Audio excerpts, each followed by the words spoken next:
తాను సృష్టించిన ఈ జీవుల్లో 6 చెడు గుణాలు అయిన కామ, క్రోధ, లోభ, మోహ, మదమాశ్చర్యాలతో పాటు శాంతం, ఇంద్రియ నిగ్రహం, ఓర్పు, వైరాగ్యం, శ్రద్ధ, ఏకాగ్రత అనే 6 మంచి గుణాలు ఉండేటట్లు సృష్టి రచన చేశాడు.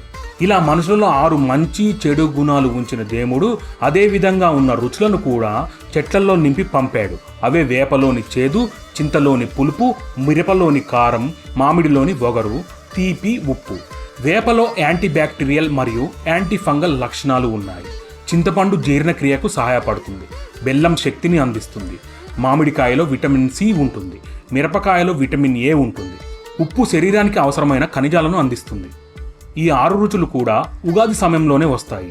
ఈ మర్మం తెలిసిన మన పెద్దలు వీటన్నిటినీ కలిపి తయారు చేసిన పదార్థాన్ని దేవుడి ముందు పెట్టి దాన్నే ప్రసాదంగా స్వీకరించేలా ఉగాది పచ్చడిని తయారు చేశారు.